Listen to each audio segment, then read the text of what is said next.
በቀጥታ የፈለግከውን ነገር ተናገር። ደግሞ እንደዚህ አምሮብሽ ወዴት ነው? መቼም ማርኮን አብርሃምን መረዘው። አብርሃምን ያልጋ ቁራኛ የሚያደርግ መድኃኒት ዶክተር ርብቃን ካልሰጠሽው በማለት ሲጨቃጨቁም ዶክተር ርብቃን በፍጹም ይህን ነገር አላደርግም አልሰጥም በቃ ብላ ስትልም ግዴታሽን ነው ታደርገዋለሽ ብሎም ይላታል።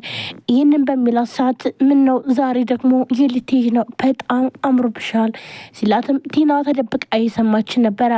ዲና ደግሞ ቅናቷ አንጨረጨራት። በጣምም ተናደደች። ተደብቃ እየሰማቻቸው ነበረ። እናም ስለዚህ ይህን መድኃኒት ግዴታሽ ነው ሰጫዋለሽ ብሎም ሲላትኝ በፍጹም አልሰጠውም ብላም ትለዋለች። እናም ደግሞ እንደዚህ አምሮብሽ ለባብሰሽ የልትሄጂ ነው ብሎም ሲላትኝና እንዲሁም ደግሞ ኤፊ ጉዳት እንደደረሰባት ይነግራታል። ቆይ እንዴት ነው አልተሻለውም እንዴ ብሎም ይላታል። ይህን ጥያቄ በሚጠይቃት ሰዓትም ርብቃ በጣም ደነገጠች። ምንድን ያደረከው ኤፊ ምንድን ያደረከው ምን ሆኖ ነው ብላም በምትልበት ሰዓት ለካ ይሄን ነገር አልነገረሽም ምን እንዳደረኩትኝ አልተናገረም ቢናገር ነበር እንጂ ይሄ ጉዱ የሚፈላ በማለት እንዲሁም እንደማታውቅና በተለይ ደግሞ ወደ እሷ እየመጣ ብሩን ይዞ ሊሰጣትኝ ሲል በመንገድ እሱ እንዳስቀረው ይህንን አስታወሰና ለካ ለዛ ነው ብሎም ይላል። ይህንን የማታውቀው ርብቃ ምን አከበኝ ለነገሩ ቢሞት ምንም አይመስለኝ ትላለች። ምክንያቱም ደግሞ ርብቃ በጣም ብዙ ጊዜ ስትጠብቀውና ቀጥረው በተደጋጋሚ ስለቀረባትና እንዲሁም ደግሞ ብር በምትለው ሰዓት ስለሚሸሻትኝ ስለዚህ ዛሬም እንደዛው ተመሳሳይ ነው ብላም ስላሰበች ነበረ። ነገር ግን እሱ ጉዳት እንደደረሰበትና እንዲሁም ደግሞ ብርን ይዞ ሲመጣ ማርኮን ጉዳቱን እንዳደረሰበትና ብሩን ማርኮ እንደወሰደበትኝ ለርብቃ እንዳትነግራትኝ ይህን ከነገርካትኝ ርብቃን እገላታለሁ ስላለው ስለዚህ ደግሞ በዚህ ምክንያት ስለፈራ በፍጹም አልተናገረም ነበር። ዲናም ተደብቃ በምታዳምጥበት ሰዓት ግን ደግሞ መቆይ ምንድነው የምታደርገው ብላም ትላለች። እናም ዶክተር ርብቃም ገፍትራት ትሄዳለች። ዲናም ወደ ማርኮን ነበር ተናደደችው። ይኸውልሽ ዲና ነይና ላናግርሽ ተረጋጊ ይላታል ማርኮን። ዲናም ትሄድና ከዛም በኋላ እሱ ቁጭ ካለም በኋላ ይኸውልሽ ዲና ይህን መድኃኒት አብርሃምን ያልጋ ቁራኛ የሚያደርገው ነው። እናም ደግሞ ስለዚህ መድኃኒት ከዶክተር ጋር እየተነጋገረ ነበረ ይህን መድኃኒት እንድሰጠው ብሎም ይላታል። ዶክተር ርብቃም ይህን ነገር ግዴታ ማድረግ አለባትኝ ብሎም ማርኮን ለዲና ይነግራታል። ይህ መድኃኒት ደግሞ አብርሃምን ያልጋ ቁራኛ የሚያደርገው ነው ብሎም ሲላትኝ ቆይ ለምን አስፈለገ ያልጋ ቁራኛ ማድረጉ ብላም ትጠይቀዋለች። ዲና አብርሃም አሁን ላይ እንዲጎዳ አትፈልግም፣ ግን ደግሞ ሙሉ ለሙሉ ገንዘቡን መውረስ ትፈልጋለች። ስለዚህ ገንዘቡን የምታገኝበት መንገድ ካገኘች ምንም ነገር ቢሆን ታደርጋለች። ይህ መድኃኒት አብርሃም የአልጋ ቁራኛ ሆኖ ቀረ ማለት ያው እንደሚታወቀው የቤቱን ኃላፊነት ለኔ ሰጥቶኛል። ቤቱን እንዲሸጠው እኔ ኃላፊነቱን ሙሉውን ወስጃለሁ። ስለዚህ እኔ እንደ ልቤ እንቀሳቀስና እንዲሁም ደግሞ አብርሃም ያልጋ ቁራኛ ሆነ ማለት እንዳለ ሙሉ ኃላፊነቱን እኔ ወሰርኩት ማለት አይደለም ብሎም ይላታል። ዲናም አዎ ብላም በምትልበት ሰዓት ስለዚህ ያኔ ደግሞ ለአንቺ ሙሉ ክልናውን እንዲሰጥሽና እኔ እንዲሸጠው ያደርጋል ብሎም ይላታል። ኦኬ እንደዛ ከሆነ በጣም ጥሩ ነው። ከዛም በኋላ መቼም ምን ማድረግ እንዳለብን ልነግርሽ አልችልም ታውቂያለሽ መቼም ብሎም ሁለታቸውም በደስታ ይሞታሉ። ዲናም ሆነ እንዲሁም ማርኮን። ዲናም ተስማማች። አብርሃምንም ሊመርዙት ወሰኑ። ዶክተር ርብቃ ግን በፍጹም ይህን ነገር አላደርገውም ብላለች። ስለዚህ ለአብርሃም ያን መድኃኒት ከሰጠችውም አብርሃም ደግሞ በጣም ችግር ውስጥ ይገባል። በተለይ ደግሞ አሁን ላይ ሳቤላ እናቷን አውቃለች። በጣም ደስ ብሏታል። እናቷን ቀን በቀን እያገኘቻት ደስተኛ የሆነች ነገር ግን ደግሞ ጥያቄ የሆነባትኝ ከአባቷ ጋር ለምን እንደማትኖርና ለምን ከአብርሃም ጋር እንደማትገናኝ ይህ ያሳስባታል።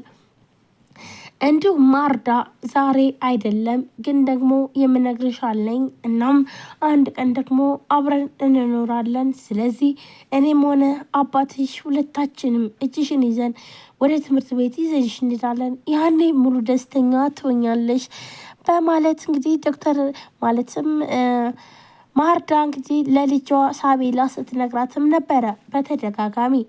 ሳቤላም እሺ ብላ ይህን ደግሞ ደስ ብሏታል። እናም ካሁን በኋላ እናት ሊኖረኝ ነው ብላም ደስ ብሏታል። በስተመጨረሻም ግን ደግሞ አብርሃም ጋር ትሄድና በጣም ደስተኛ ሆና ዛሬ በጣም ደስ ብሎኛል ብላም ትላለች። ቆይ ልጄ እንደዚህ ደስተኛ ያደረገሽ ማን ነው ብሎ ይላታል። ከዛም በቃ የልዩን እናት የልዩን አክስት አግኝቻት ነው ብሎም ስትል ልዩ ደግሞ ለአብርሃም አክስቴ ወደ ክፍለ ሀገር ሂዳለች የለችም ስላለችው ይህ ወሬ ደግሞ ተጋጨበት። ቆይ ግን ቤቴ ላይ ምን እየተካሄደ ነው ያለው? ምንስ ነው? ቆይ ምንድን ነው ያደረግኩት ያለሁት? የሆነ የተደበቀ ሚስጥር አለ ብሎ አብርሃምም ይህ ያስባል። ይህንን በሚያስብበት ሰዓትም አሁን ላይ በተለይ ሳቤላ በጣም ደስተኛ የሚያደርጋት ማን ሊሆን ይችላል? ልዩስ ለምንድን ነው የምደብቀኝ በማለት አብርሃምም ለምን ደበቀችኝ ብሎም ነበረ ግራ የተጋባው። ሆኖም ግን ይህ ቢሆንም ሳቤላ ደስተኛ ስለሆነችለት በጣም ደስ ብሎታል። ግን ደግሞ ቀስ ብዬ ሁሉንም አንድ ባንድ ቤቴ ውስጥ የሚሰራውና የሚፈጠረውን ሚስጥር ማወቅ አለብኝ ብሎም ወሰነ። በዚህ መጨረሻም ግን ደግሞ በተለይ ሙልጭ ቤት ድረስ መጥቶ በጣም የረበሸውና እንዲሁም ደግሞ እኔ ሌባ አይደለሁም ይብልህ አብርሃም አንተ ልቃስ የዋህ ነህ። ቤትህ ውስጥ ምን እንደተፈጠረ እንኳን እናም ምን እየተፈጠረ እንደሆነ የማታውቅ የአብርሃም በግ ነህ። አንተን አብርሃም ሳይሆን በግ ነበር ማለት ይልቃውስ ይህም ባወክ ሚስትና እንዲሁም ወንድሟ የሚሰሩትን ነገር ብታቅ ብሎም ሲለው ይህንን ሲያይ አብርሃም ቆይ ምን ሊነግረኝ ነበር በማለት በጣም ተጠራጥሮ በቃ ይህንማ ሄጄ መጠየቅ አለብኝ ብሎም ይወስናል። ምክንያቱም ደግሞ አብርሃም አንተ የአብርሃም በግ ነህ፣ ጅል ነህ፣ ቤት ውስጥ ምን እንደሚፈጠርና እንዲሁም ደግሞ ሚስትህና ከዛም ደግሞ ወንድሟ ምን እንደሚሰሩ ሁሉም ስለው ሁሉንም እውነታውን ለማወቅ አብርሃም በጣም ጓጉቷል። ስለዚህ ይህንን ካወቀም በኋላ በተለይ ማርኮንና እንዲሁም ደግሞ ዲና ጉዳቸው ይፈላል። አለ ዲና ግን ደግሞ በጣም ደስ ብሏታል።